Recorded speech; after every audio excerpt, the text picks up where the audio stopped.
मध्य प्रदेश में road show हुए और लोग बहुत भारी संख्या में अपने आप आए, अपने गांवों से चल के आए, अपने अपने साधनों से आए। ये बड़ी तब्दीली का संकेत है। मैंने दिल्ली और पंजाब में ये देखा हुआ है। तो 18 साल की भाजपा की जो सरकार है उससे लोग पीछा छुड़वाना चाहते हैं, तो छुटकारा चाहते हैं। पिछली बार भी उन्होंने सरकार के खिलाफ वोट किया था, लेकिन बीजेपी वाले वो उनकी आदत है ना कि जहाँ इलेक्शन से ना जीते वहाँ बाई इलेक्शन से जीतते हैं, तो एमएलए को खरीद लेते हैं। तो इस बार जनता ने मूड बना लिया है और लोग जो हैं वो बड़ी भारी संख्या में झाड़ू चलाने वाले हैं। मध्य प्रदेश में क्या विजन लेके आए हैं आप? मध्य प्रदेश में क्या विजन लेके आए? वही विजन जो पंजाब और दिल्ली में हमने किया। शिक्षा, स्कूल, सरकारी स्कूल शानदार और अस्पताल शानदार और रोजगार की गारंटी। ये जो फौजी जवान है, पुलिस के जवान है, अगर भगवान ना करे कोई शहीदी होती है ड्यूटी के दौरान, तो 1-1 करोड़ की सम्मान राशि महिलाओं को जो है वो तीर्थ यात्रा, हमारे बुजुर्गों को और जितने कच्चे मुलाजम हैं उनको पक्के करने की गारंटी। तो अरविंद केजरीवाल जी की गारंटियां पंजाब में भी थी, वो गारंटियां होती हैं जो पूरी होती हैं। क्या तो ये भी अब गारंटियां बोलने लगे हैं। तो इसका मतलब उनको पता चल गया है कि चलो कोई बात नहीं, हमारे नकल कर लें लेकिन थोड़ा बहुत ठीक तो हो जाए ना, देश को भला तो हो जाए। क्या कारण है कि सत्ता पक्ष के नेताओं और व्यापारियों के ऊपर ठेका नहीं डाल रहा है, विपक्ष के ऊपर ठेका डाल रही सरकार? देखिए, सरकार जो है जब विफल हो जाती है, वो खिलाहट में होती है, तो ऐसी कार्रवाई करती है। तो लेकिन लोग जो हैं वो सब जानते हैं, लोगों को सब पता है। कई बार लोग सर्वे में भी कुछ और बताते हैं, अंदर कुछ और करके आते हैं। तो इसीलिए सर्वे पे भी कई बार बहुत गलत सर्वे निकल आते हैं। लेकिन जो आंखों से पता चलता है, नारा लगाने से पता चलता है, मध्य प्रदेश में बहुत बड़ा बदलाव आने वाला है। मध्य प्रदेश में सरकार के रूप में देख रहे हैं आम आदमी पार्टी को, या कुछ बहुमत आएगा? जनता तय करती है सर कि कौन बनेगा, सरकार में कौन बैठेगा, विपक्ष में कौन बैठेगा, हमारा बंदा कौन होगा, हमारी तरफ से कौन बैठेगा।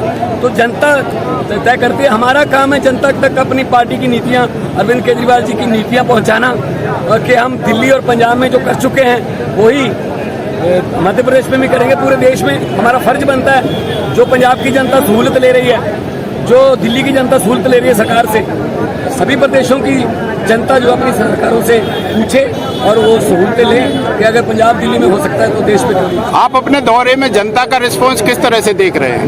मैंने आपको पहले शुरुआत में बताया, जिस तरीके से ये आए हैं और इनकी आंखों में जो जोश है, ये मैंने पंजाब में 1.5 साल पहले देखा था, वही वाला जोश है। और मुझे लगता है मध्य प्रदेश की जनता इस बार नई कहानी लिखने वाली है। Thank you.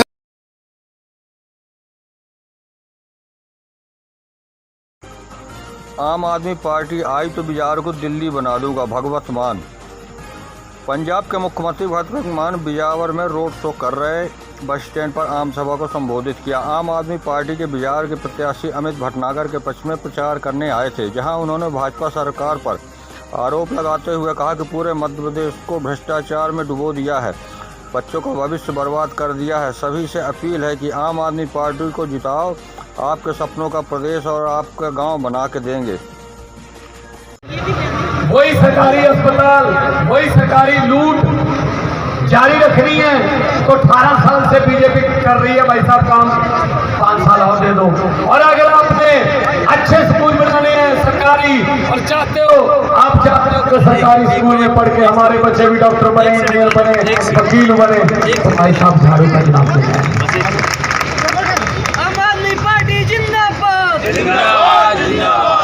परिवार की किस्मत बदलनी है तो बटन बदल लो। 2 बटन में फंस गए, 5 साल वो, 5 साल वो। अंग्रेजों ने 200 साल लूटा था, ये 5-5 साल की किस्तों में लूट रहे हैं। फर्क कोई नहीं है भाई साहब।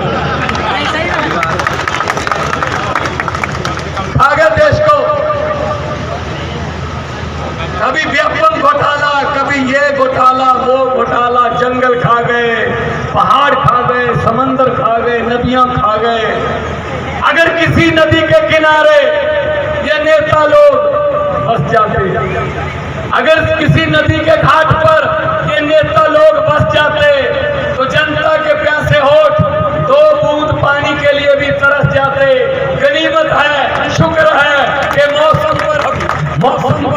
मौसम पर हुकूमत चल नहीं सकती, वरना सारे के सारे बादल भी इनके खेतों में बरस जाते थे। अरविंद केजरीवाल जी ने झाड़ू उठाया था गंदगी साफ करने के लिए, राजनीतिक गंदगी। दिल्ली में काम किए, दिल्ली के कामों की गूंज पंजाब तक पहुंची। पंजाब ने 117 में से 92 सीटें दी।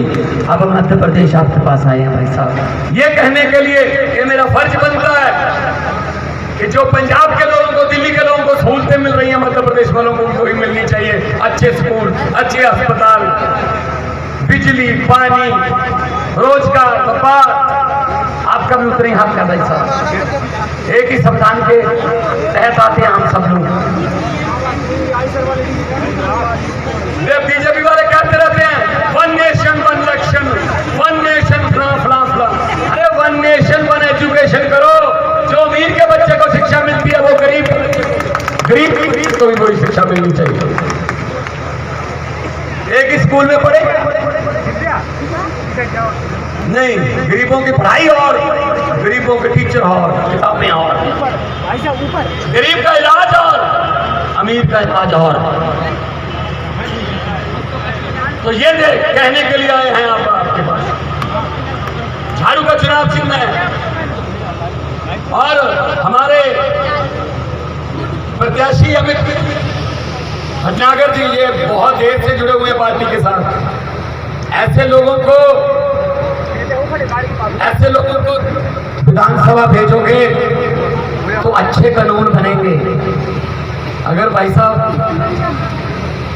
जो आपको पैसे देता है, आपका वोट लेता है, ये समझ लेना जो आपको एक बार खरीदता है वो आपको 5 साल बेचता है।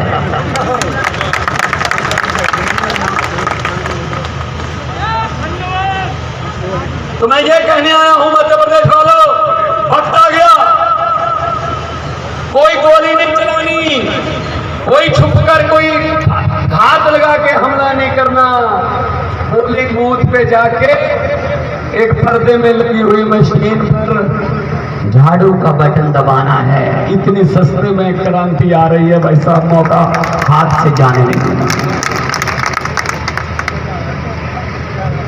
ये बात मेरी याद रखना, जिस दिन वोट करने जाओगे मशीन के सामने, उसने बटन के सामने चुनाव चिन्ह। ये बात सोच लेना वोट डालने से पहले कि भगवंत मान आया था, उसने कहा था आधे मिनट के लिए मशीन पर नजर डाल। वो बटन ना तो किसी कमल के फूल का है, ना किसी हाथ पंजे का है, ना किसी दाती हथौड़े का है, ना किसी सीढ़ी या बिसल का है, ना किसी तीर कमान का है, ना ही किसी झाड़ू का है। असल में वो बटन आपकी और आपके परिवार के बच्चों की किस्मत का बटन है भाई। गलत बटन दबा दोगे तो किस्मत गिरवी रखी गई 5 साल के लिए। कुछ चेंज कर लोगे, बदलाव कर लोगे तो काम बन सकता है। पंजाब और दिल्ली की तरह पंजाब में 1.5 साल हुआ सरकार बने, 37,000 से ज्यादा नौकरियां देकर आपके सामने खड़ा हूं भाई साहब।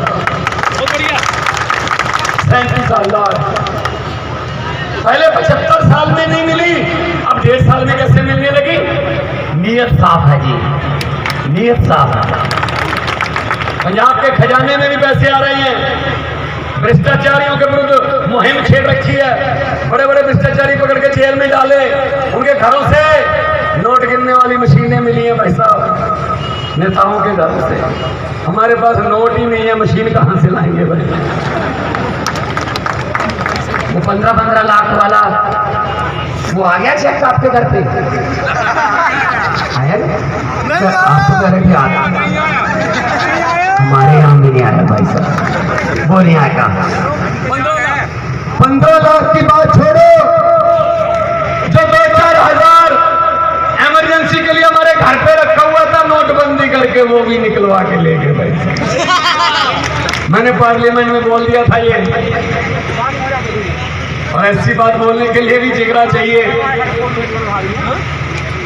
इतना झूठ, इतने जुमले। मैंने कहा 15 लाख की रकम लिखने से पहले कलम रुक जाती है। काला धन के बारे में सोचता हूँ तो स्याही सूख जाती है। हर बात ही जुमला निकली। अब तो ये भी शक है क्या चाय बनानी आती है? मेरे ख्याल में चाय भी नहीं आती होगी, वो भी झूठ ही बोल रहा है भाई साहब। जुमले ही चल रहे हैं। जुमलों की फैक्ट्री बीजेपी भारतीय जुमला पार्टी। और अभी आपको ये लॉलीपॉप देंगे, एक दो तो दे चुके हैं। 200 रुपए सिलेंडर सस्ता कर दिया। अरे महंगा कितना किया था पहले वो तो बता दो। और जनता कर दिया, सस्ता कर दिया, भी कमाल कर दिया। अरे भाई साहब वो वाली बात है। ये एक घर में लड़की की शादी थी, परिवार अच्छा था, पैसे वाला परिवार। उन्होंने बेटी को खूब सामान देने का फैसला किया। सोने के जेवर खरीदे, अलमारियां, टीवी, बेड, ये सब कुछ खरीदा। कल बारात आनी थी, आज शाम को डाकुओं को पता चल गया कि इस घर में बहुत माल है। वो ट्रक लेके आए, लड़की के परिवार को एक कमरे में बंद कर दिया, ट्रक में भर लिया सारा सामान। अब याद रखना ये जुमले कैसे सुनाते हैं, लॉलीपॉप देने आते हैं आपके पास।